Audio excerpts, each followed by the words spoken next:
di celebrar l'amor de tu persona meravigliosa in questa bellissima occasione. Judging by the look on Andrew's face, the Italian Rosetta Stone he purchased freshman year of college, which he assured me and Michael wouldn't be a waste of money, unless it was I'll translate. I'm Michael Schwartz, and what my good buddy Michael Hirsch just said was, "Hello, friends and family. We are Andrew's best men, and we are thrilled to celebrate the love of two extraordinary people on this beautiful occasion." At the outset, let's take a moment to appreciate how stunning Eden looks tonight. And to thank Eden, Andrew, and everyone else involved in making this magical Italian weekend possible. And I'd also like to give a special thank you to the human growth hormone treatments that Andrew took in middle school, which let Andrew stand tall enough tonight for Eden to wear heels. That's too far, man. That's too far, man. That's too far. As many of you know, I already gave a speech about me, Hirsch, and Gordner's friendship just 2 weeks ago to a very similar crowd. So rather than repeat the whole Three Amigos saga from high school, college, and beyond, we just wanted to share some stories. Because when we think of Andrew Gordner, we think of epic and hilarious stories, many of which are absolutely not appropriate for this wedding speech. An iconic Gordner story occurred when we were roommates sophomore year of college. After minimal deliberation, Andrew decided that we absolutely needed to get a dog. Although I was skeptical, I wasn't going to let Gordon pick out a pup without me. So I rode shotgun as he navigated us to the nearest shelter. As we walked in, Andrew immediately remarks, "Wow, there are a lot of poorly dressed people." I was a bit perplexed myself that we didn't see any dogs. But Gordon, bursting with confidence, walked up to the receptionist and said, "We're here to adopt." The woman behind the desk, just stares at him for a second and goes, "Adopt? Sir, this is not that type of shelter." Undeterred, I took navigation into my own hands as we left the homeless shelter. And we made it to the actual Humane Society, where we fell in love with the cutest pup named Paxton. We encountered another speed bump when they informed us that you needed to be 21 to adopt a puppy. But luckily, Andrew had a totally legitimate, definitely not fake North Carolina ID. Republican! The roadblock we couldn't hurdle was the Humane Society of Huron Valley's very specific policy of not allowing boys in fraternity lettered sweatshirts to adopt a dog. Looking back, that was probably a good policy. Some of my favorite Gordner stories are from our time together as co-pledge educators at our fraternity in college, shaping young minds into well-rounded men. For those of you who aren't familiar, pledges are first-year members of the fraternity. And while we were never too harsh, we did enjoy messing with the pledges as their rite of passage. Gordner was the ideas man, and I was his facilitator, as well as the filter for ideas that could land anyone in the hospital or in prison. A few of my favorite concoctions involved having the pledges take a U.S. citizenship test, track the full stats of a WNBA game perfectly, act as a sign language interpreter during a large college lecture, and have the pledges drink a bunch of non-alcoholic O'Douls, thinking it was regular beer. It was hilarious watching them sober up immediately once we told them. We've actually been doing the same with Gordon tonight on Eden's instruction. We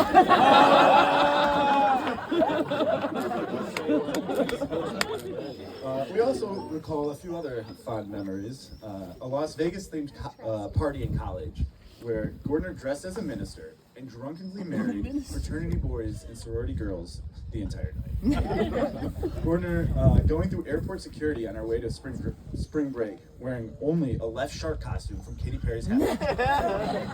And numerous self-imposed challenges that Gordner performed alone, involving drinking, eating, running, and other physical feats. 6, 12, 18, 24. Because that's who Gordner is. He lives for the story, making amazing memories to look back on. And that's part of what makes him a great friend. He pushes us out of our comfort zone to have amazing new experiences. He's the spark that turns a regular night into a legendary one. Like the time we came home from class on a Thursday night and decided to drive down to Mardi Gras. 16 hours later, we were in New Orleans. But being best friends with Gordner hasn't been all tomfoolery and shenanigans. He's also genuinely one of the kindest, most consistent, genuine, and supportive friends a guy could ask for. So we'd also like to tell a couple other stories about Gordner. Stories that aren't particularly funny or susceptible to a boisterous drunken retelling.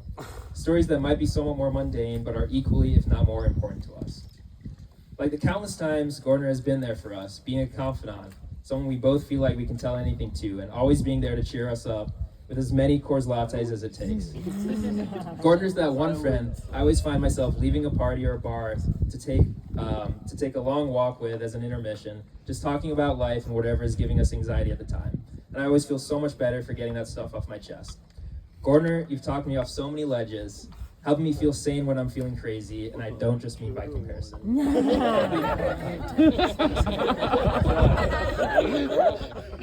When I think of my friendship with Andrew, I think of our college all-nighters, cramming for finals, where we made Reuben sandwiches on our tiny electric griddle for everyone in the fraternity house. Playing Mario Kart all night long, going to bars to watch the game, going on long drives to nowhere, and just a bunch of small moments over a lifetime of friendship that has made my life more full, and I'm incredibly grateful for. You're the best friend we could ask for, and we love you, buddy. And here's a final story we'd like to highlight. A better story than the rise and fall of the Roman Empire. A story that we've loved to watch unfold, the story of Eden and Andrew. We've known both Eden and Andrew forever, since we all went to camp together in 2008. Funny enough, me, Eden, and Andrew were all on a birthright trip to Israel together in college. However, the stars didn't align until COVID, when I showed Gordner a Zillow link for a great house just down the street from me. He made an offer the next day and moved back to Michigan from Chicago. Eden was conveniently my roommate at the time. By the way, Eden, you were a much better roommate than the previous occupant and his pee jug. But anyway, I was involved in bringing both Andrew and Eden to Ferndale in 2020. I'm not taking complete credit for them getting together, but I'm also not taking credit. Are you taking credit or no? I don't know that guy. I don't know him. Not sure. Gordner allowed me and Jason Barnett to move into his new house in Ferndale around that time. Gordner being our most generous and gracious friend. It took 2 to 4 months for Jason and I to convince him that we actually needed to pay him rent. It was there where I saw Andrew fall for Eden, where he stayed up late meticulously crafting the perfect text messages while twirling and somehow not ripping out his front hairs. That is an inside joke. Jillian wasn't the only one helping perfect those texts. Apparently, courting Eden was somewhat of a group project. There was some boy on input. It was interesting seeing two of our closest friends couple up, and somewhat unexpected. The potential fallout in the friend group was also terrifying. Thank God this worked out. But the more we saw Eden and Andrew interact together, the more it started to make complete sense. Eden also says yes to life, always up for whatever adventure and always a joy to spend time with, whether out on the town, abroad, or just chilling on the couch. She's also crazy in her own amazing way, and in a way that perfectly complements Gordner. That's a given. For example, Gordner has some great ideas. Eden has the planning and organization to execute on those ideas. Gordner has an Adderall prescription. Eden has a Xanax prescription.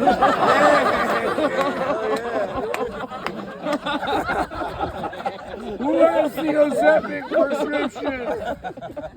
Eden has expensive tastes. Gordner does well for himself.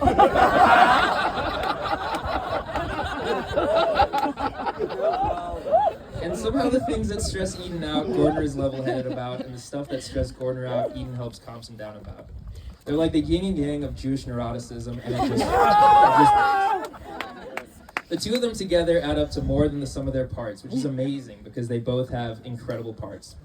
Particularly Gordner's hands, which make all us other guys feel really good. And I'm not talking about Andrews. Good parts. My bad. Eden's the perfect person for you. He supports his great ideas and moderates some of his questionable ones. We see that you're always there for him, whether it's learning to order Taco Bell in quantities of 4s, and patiently waiting for him to take a picture of your meals before you eat. By the way, even though we have many professional photographers here today, everyone please take a picture of your dinner tonight and text it to Andrew. Response. He won't reply. You bring out the best version of Andrew, a better version than any shot of human growth hormone could ever. I didn't know this was common knowledge. We're just so glad that the two of our favorite people in the world ended up together, and that now every crazy, epic Gordner story will be an Eden and Andrew story. Before we go, we'd like to raise a toast and make a few requests of everyone here this evening. Tonight, let's all go for it. Dance a little harder, stay up a little later, have 1 or 2 more drinks than you were planning. Let's make Eden and Andrew's wedding a story that we will all never forget, because they deserve nothing less. Now, to Eden and Andrew, as they say in Italian, salute.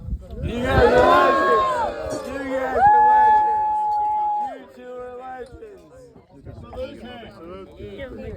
Salute.